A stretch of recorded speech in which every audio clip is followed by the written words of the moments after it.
Hi, everybody, and welcome to The Love That Loves You Back, a podcast between myself, Valerie Kabov, and my dear friend Jonathan Fremantle.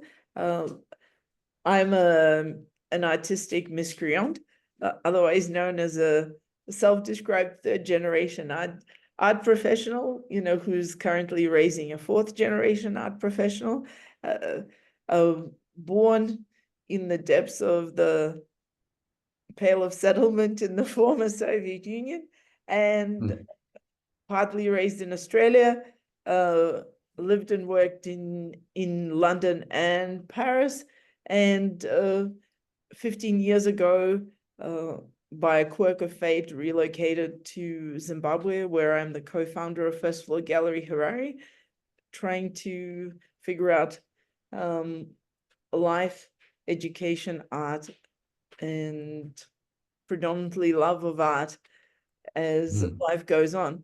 And without further ado, over to Jonathan. Thanks, Valerie. Yeah, Jonathan Fremantle. I grew up in Cape Town and studied in London. I did a long apprenticeship in fine art in the old sense, and have been more making art in one way or another ever since then. I live in Edinburgh now, but I also lived for a while in Johannesburg, where I had Hazard Gallery, and that was the context that I met Valerie about 10, 12 years ago, and just loved the conversation we had immediately about painting and how painting is everything. And that conversation's been a constant source of joy and sustenance over the years.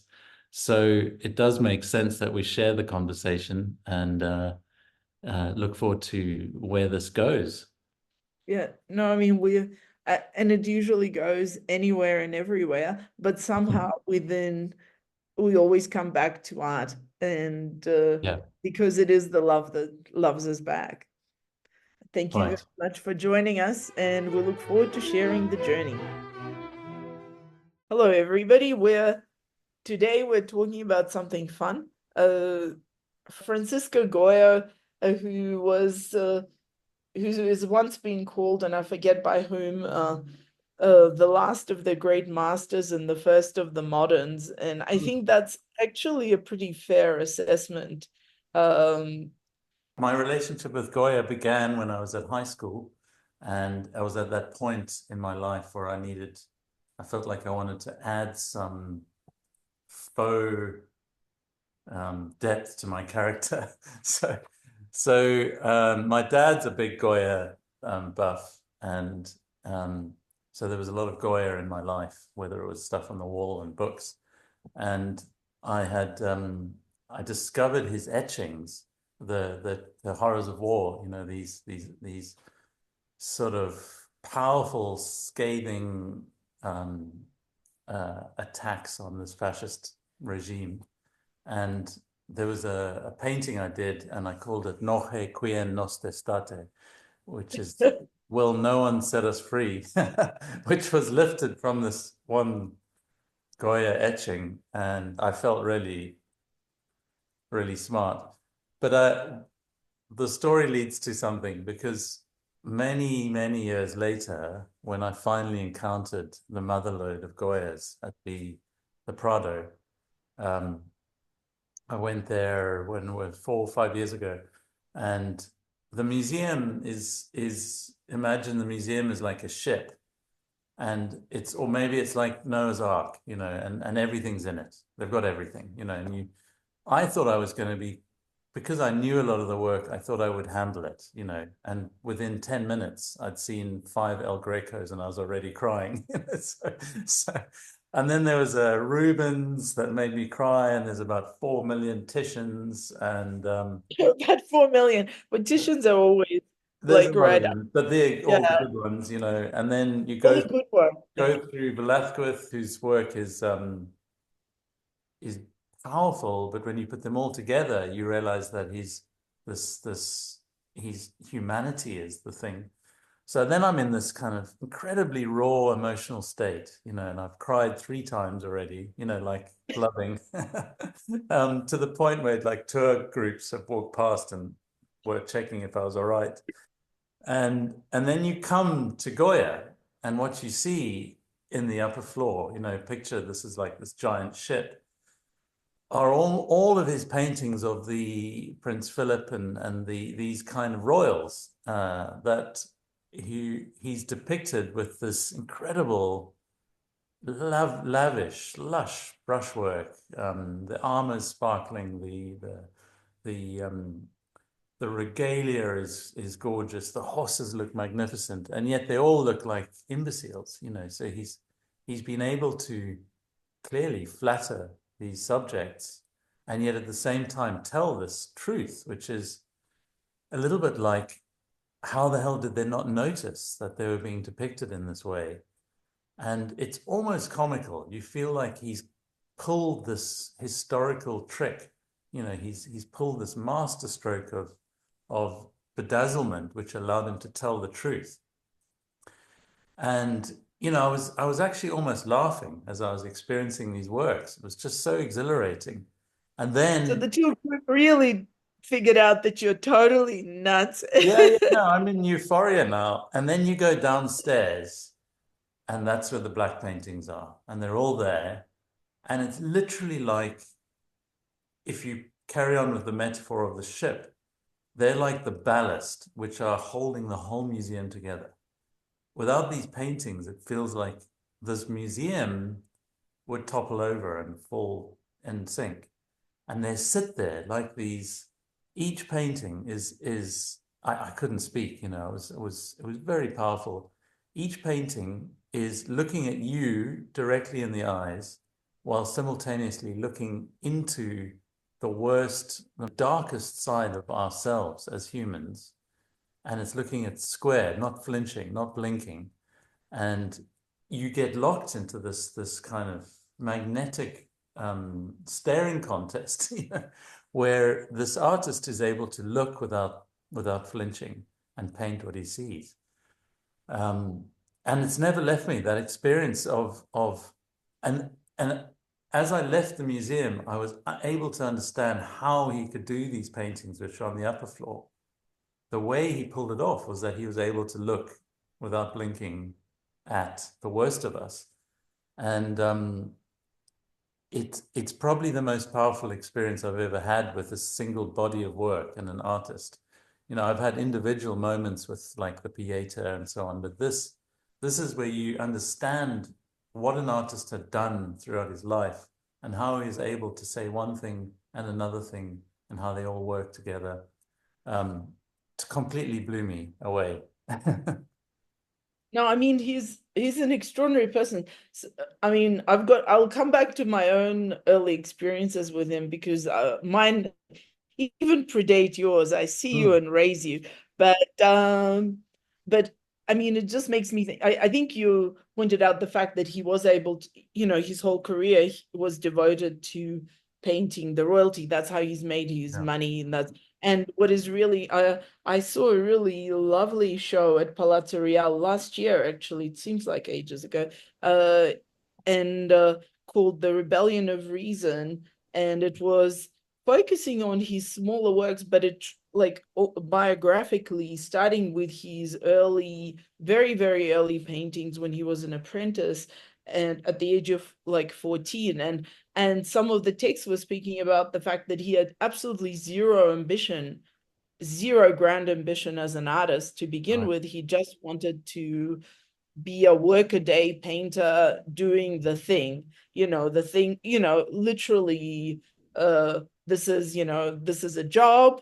This is, now we're selling things that are daily life of, children playing, the Yeah. church out, whatever it is, and there was and it was very good evidence to support that he was quite content to have a mediocre career, and then something changes, uh, and he, somehow, he gets introduced to more elevated circles where he starts painting royalty, Mm, and and but also, if you look, you look at his biography, he lived through very, very turbulent times, Yeah.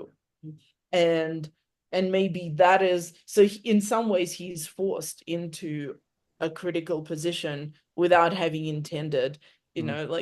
like most, well, I don't know whether most people want to have a quiet life, but I don't think anyone sets out to have a heroic life. The other thing that I didn't really know is that he became deaf.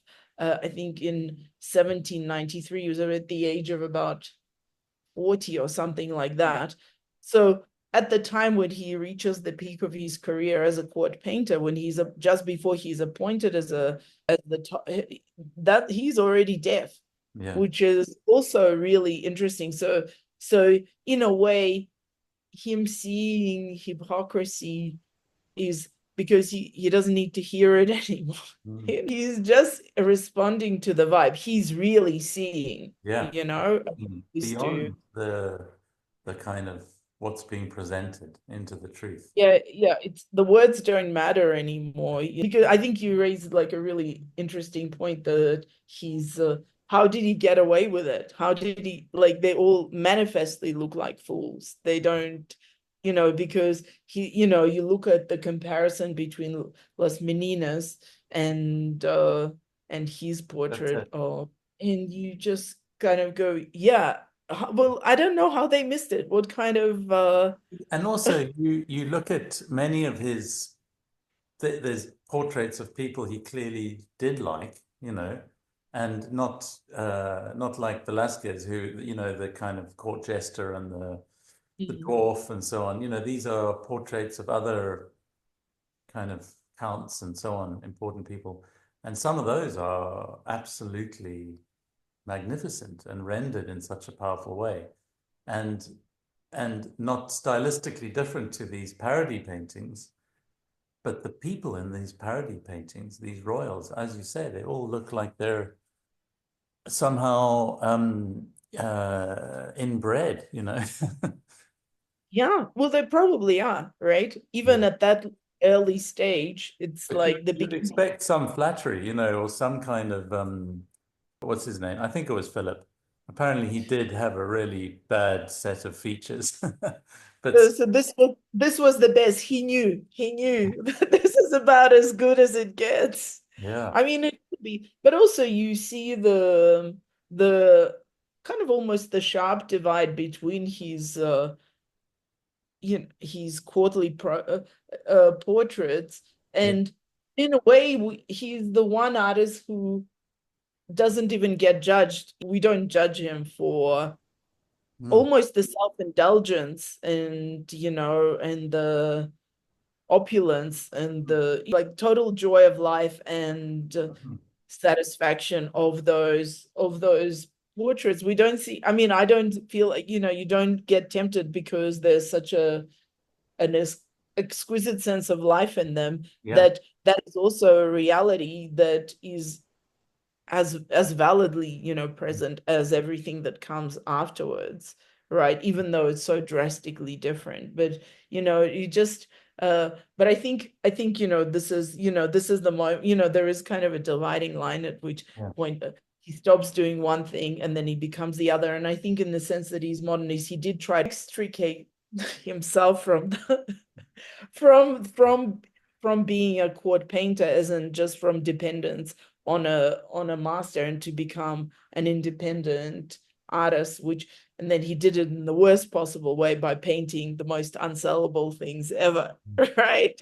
you yeah, know it's so this is a point so where I can go back to my childhood. And the one, I mean, there were two books, two art books that were permanently locked away. It had to be mm, extracted under supervision, and it was Hieronymus Bosch and the Goyas, which had Jupiter devouring yeah, his son. And I was not, I remember them, but they were under lock and key. My father sort of kept them under lock and key. This was not for children yet. And yet, on the other hand, where I was raised is we had a lot of reproductions in the house, like very high quality reproductions, probably from the Hermitage and yeah. in St. St. Petersburg. So in my parents' bedroom, I had the Macher des Nude in a like gold frame in a Perfect. like and in the study, my dad had like a Degas morning toilette, and every like all the guests would be super shocked that there would be nudity in the house, and with young children, and I would be wheeled out, and dad would, say, what is that? And I would say, oh, that is Francisco Goya's nude, like Macher des Nude, You, and you were quite precocious, I imagine. I was, well, yeah, I mean, I was wheeled out for those very occasions to Yeah. demonstrate that there was absolutely nothing untoward, and which, of course, there wasn't, but Mm. there was no sort of prudery attached to it. And I like, for me, it's still like I vividly pictured like both the gold frame and Yeah, the we had the same. I think we had the Da Vinci's cartoon. The funniest one was we had a couple of Kandinskis, and it was a pretty wasn't a great supply of fine art prints in Cape Town, I don't think. There was like one place you could get them. Anyway, these Kandinskis came, and I think one went to my dad's office. And many years later, I saw the Kandinsky, and it we had hung it the wrong way around. But I mean, I'm trying to not judge my parents for having, reproductions of paintings on the wall because I would never do that now. But there didn't seem to be that kind of hang up around. No, I mean, there was never on God's good earth ever any other way to have yeah, yeah. Goya's And you grow up smile. with these things, and they become Yeah. part of you for sure. There was the first time I met Goya was in a book. The Time magazine did that series of art books, which everywhere in the world you see them popping up on all the main artists. And Goya's, that was the first time I discovered him. I remember as a teenager thinking, there wasn't just accidental that I kind of tagged onto his vibe in my adolescent artwork, but because there's something about his um, there's something different about that work when you look at in comparison to a lot of the artists at the time, that kind of powerful ability to stare at the horror and and speak about it and show these images, in a time where we throw words like the horrors of war, quite glibly out. Um, he was probably one of the first to be doing that. I mean, can you think of historical painting where this kind of level of Yeah. searing, visceral honesty? Yeah. Without trying to aestheticize Yes, suffering. I that's it. think the sense of emotion is so, and and using color as emotion, it's as Yeah. close to abstraction as you can get, Yeah. in of, like the line. I was just thinking that the line from Goya to Rothko is really pretty direct. It's Yeah, yeah. those the coloration, those I mean the black paintings and Goya's final paint and Rothko's final paintings have a kind of Yeah, they're yeah, reverberant I in the same really place. don't, yeah, I don't, like forget, drawing other comparisons with anyone in the impression. It's like, it's that kind of commitment to Yeah. absolute emotional honesty that is kind of the pedigree. And yeah, of course, the depression and all that, I think I was talking to somebody a few days ago who like, or several people who are not from the art world and I was just saying that, like saying the depression for artists is a default. If you're Mm. not a depressive, then you're doing something wrong. This is you just Definitely they need. something you have to work with, um, for sure. And also, if you're going to be in tune, a kind of if you're going to be vulnerable, which is what you have to be to make art, you have to be receptive and open. You're going to be more like a tuning fork. You're going to uh, Yeah, be it's picking up inevitable. stuff on a deeper level, which can sting for sure. Yeah, it's so, but and so I was just going to use that as an explanation. So when there are certain behaviors you don't quite understand, Mm. occasional hyper volatility, and then defaulting to depression, this is what it is. This, it's not abnormal, it's actually abnormal to you only. So, but I was thinking, when you mentioned etchings, you can't really, you can't not mention the incident of, especially in how his work translates in the contemporary of, and not talk about the Chapman twins Yeah, I was uh, going to ask you experiment. what you thought about they're one of many who've kind of hung their coat on his coat rack. So I remember going to Venice, and I'm trying to think. So it was 2015. I'm pretty sure it was 2015, and the Chapman twins assault on Yeah. um Goya etchings was quite well publicized. So I was and there was debates sort of kind of, well, raging in the media, to the extent that any art debates rage in the media. I mean, it's visible to us, but, and it might be a scandal to us. I don't know whether it mattered to anyone else. So I was quite prepared. I mean, it is a form of sacrilege. Let's not. For So I sure. was quite I was walking into the show. I remember precisely where it was. It was at this museum of something to do with aquatic, something to do with water, in Cannaregio, and like not a big place, but not a small place. And I walked into a room fully prepared to actually hate them, like really fairly committed that I was going to hate them. And then I looked at them, and I 100% did not hate them. Hmm. And there was something really, like I don't know if it's possible to have a meaningful and respectful desecration, but that's what it was. I mean, the works were valid in and of themselves, and they didn't feel like a disgrace, which I was kind of surprised by. I mean, and of course, I've like, if you look at the if you look at the practice of the Chapman twins, which of course, who of course don't exist as a double act anymore, it was always about kind of this distortion and grotesque, but the grotesque was meaningful. So in a way, they managed to kind of tap into Yeah. a ethos, like right on the same wavelength, because that was the only way it was possible to do it. If you meet, you know, and it was like so finely tuned, and it was hard to explain why it felt so finely Right. tuned. Because uh, and so I was kind of, yeah, they can do, yeah, yeah, and it's so rare, like it's almost extraordinary that Yeah. an art, it's sort of more of a testament to Goya that from the ages it could meet somebody like 250 years later, something, or 200, I guess it's 200 years later, at that level, and still just, be somber, respectful, and, like, just, really have a really strong ethos and character. So yeah, so that was my experience. Have you seen them? Yeah, yeah, and also I did see them, and I saw echoes of Goya throughout their practice, in the sculpture as well.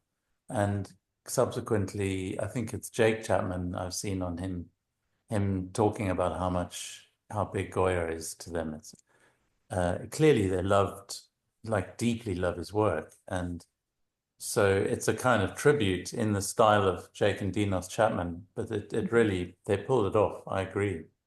Um, Yeah, and and it's so he unusual. so clearly, Goya, I read an amazing book recently called Immortal. It's an incredible book where the writer imagines the last days of various artists' lives, um, from the point of view of being an artist himself and understanding what it would be to be an artist in your last months or weeks of your life. And he took on some great artists like Morandi and others, but Goya is one of them. And he sets this last chapter of Goya's life in his studio where he's still working, and you learn about how much tragedy, not just in the context that he was living, the eon that he was part of, but just personal tragedy. I mean, he had 9 kids, and only one of them survived into adulthood. And they survived to various ages. So it wasn't just infant death. He was, what you can just imagine the pain of losing one kid, and losing all of your kids apart from one. And I think he stayed with the same wife throughout. So it wasn't multiple relationships. So this kind of context of personal sorrow and tragedy and the weight that he's able to, maybe there's a lot in that kind of depth of personal suffering allowed him, kind of gave him permission to be able to empathize with humans, the suffering of humanity on such a kind of intimate level. Well, yeah, because the feeling is Yeah. personal. Now, I mean, on that note, I was just thinking, was what would have been the breaking point, like the date? And I was just looking at the date, like the two works, one that is the 2nd of May and one that is the 3rd of May, and they're painted Mm. 2 months apart. Obviously, the 3rd of May was completed before the second, and stylistically, and they're so like unimaginably different, Yeah. right? Like In not just in all ways, the all latter way, is and they're completed, stark and and I sharp and honest. The other is kind of romantic. yeah, genre painting, Yeah. and it's almost like it's almost like a fuck you to genre painting to paint Sure. that and then to move on. And I just think, and after that point, so they're painted in 1814, and everything is kind of a downhill slide from that. There's no going back Yeah. after the 3rd of May, Mm. 1808. There is no going back because you Do don't you, do see you any think work. that something broke within him? I Something. have a feeling, yes, because I mean, it's impossible. Like, it's impossible to have works that are painted 2 months apart, Mm. right? To be that different and to show this much stylistic Yeah. disparity. Even though we see kind of allusions to the 3rd of Mm. May in the preceding year's works, starting from around 2011, like some of the shadows and background figures in the society portraits are Yes. starting to filter through, but he's still sort of keeping the faith in that Yeah, sense, or keeping there's a sense that. of the romantic. It's kind of like Jericho, or these painters Exactly. that kind of, even though they're showing some tragedy, there's a kind of heroism, and yet then with the firing And squad, then there's just this. it's like, It's like yeah, well, happening. This happened. This is actually right now happening. I'm not going to change the narrative or put a lens on it in any way. This is it. This is a truth paint. yeah, and I just like I've had enough and I'm not going to take it Mhm. anymore. Like yeah, and I just think because if you just do a trajectory of paintings, Mm. everything that came afterwards, it was entirely uncompromising. Yeah. Like it's almost like the 2nd of May was the last time I Interesting. mean, and I am not enough of a Goya scholar to say that, but it just feels like the straw that broke the camel's back. And like we can do research into who commissioned the painting Mm. and or both paintings There's because definitely they a were sense. painted. There's definitely a sense that if your own personal tragedies you're kind of holding it together, and then at a certain point, it's it's just so bad that you're almost bulletproof. You think, what worse can you do to me than my Yes. child dying? So kill me or whatever, but I'm going to keep I mean, painting. he's already deaf, Yeah, yeah, like I'm like yeah. he's achieved every career goal he could. I don't know whether, and he was like, and also you think So he assures his place in history in many ways by completely forsaking any ambition, so like I don't care Yeah. about any of Yeah. it anymore. It's a And good and that move. It's worth taking notes on that one, you know. it's like forsake everything, just like, and it's not even a leap of faith because he's plunging into an abyss of He's suffering. not he's not trying to be I don't think he's even trying to be heroic in his truth telling. I think he's doing it. The feeling you get is that he's doing it I mean, he was. out there. I mean, the interesting thing, he does move to France Yeah, for, towards in the the end. last I part of don't his know. life. So Yeah. he is kind of in exile in me, Yeah, he in was, but I think even when he was a court painter, the court was in flux and there were the kind of left-leaning aristocrats that were shielded him from a lot of the kind of he would have got cancelled earlier by the regime. I think maybe eventually it was too much and he did have to flee. look, I think, well, almost every painter worth their salt has had to flee at some stage. It's like, oops, Yeah, yeah. oops, but it's almost like him being a witness to the birth pangs of nationalism, right? Yes. And Yeah. the death of the ancien regime, and Hmm. thinking about the political turbulence of that, say, of the last, I would like to say, 50 years, that, say, Zimbabwean artists have had to live with, that turbulent history of, sanctions, civil war, new government, and processing that turbulence can only be really seen in the rearview mirror, like and Yes. while you're living in the middle of it, you're constantly in the process of giving up yet again, and Yeah. just being up against it. And it's Mm. it's kind of really interesting to like when you're living in a historical moment, you still have to live in it personally. And that's kind of the narrative, is that Mm. it's all very well for to have birth pangs of nationalism, of nation states, and unification, so that will fill history books, but at the naked face of it, there's still a human being. And the way we know that is by looking at the art. And I think that's kind of Yeah. the responsibility, but I don't think it was an assumed responsibility. I think it's not one that you've chosen. It's something that arrives at you, and I think Goya is like kind of a classic example of somebody who never picked, Take he time, never really. chose to be a hero. He never, it was not the intention.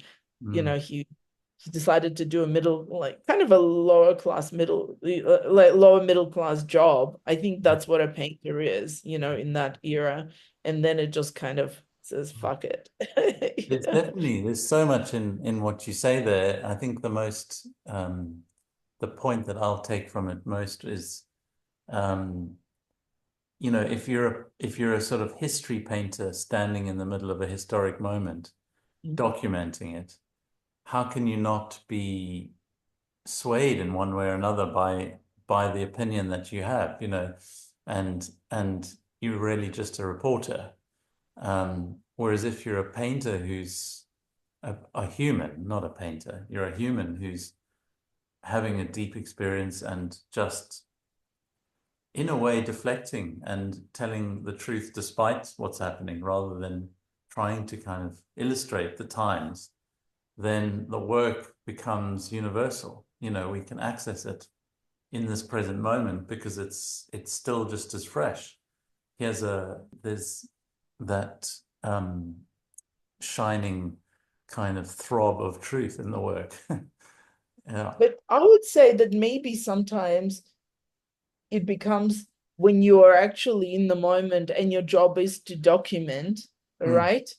Uh, Not having enough context for documenting, or because you're in the moment, uh, in the way, with what you see, it's like Saturn devouring his children. It's not an evil king or anything. There is still a mythologizing that happens, but beyond a certain point, because you're faced with the reality, the only contextualization that you can have as one as a human being, right? Because you're too close to take a bird's eye view to build enough metaphor for things, and the metaphor doesn't seem to fit because it's a new event, Yeah. right? And so even if your job is, as a documentation, what you actually, the only thing you have a capacity to document is how you feel about it. And Yeah. that could also be, I think, Mm. you can burn that candle from from No, two I think ends. that's well, that's a good point. I think you're right that you can't tell the truth just because you too close or too far. I think there's Mm. something about um, the level of feeling and experience that he's transmits to his work, which is maybe it was smashed into him through his life, or maybe he's obviously, he began precocious. His drawing was like a lot of those greats. From the beginning, he could just had that skill. It wasn't something that he had to work hard to get. Um, so there's not much of a trajectory in terms of skill. You've like some of his early paintings, you can see, wow, Yeah. this guy can paint. So what Yeah. changes is the level of experience and depth. That's what makes the late work like unavoidable. Yeah. Yeah, And extraordinary. yeah.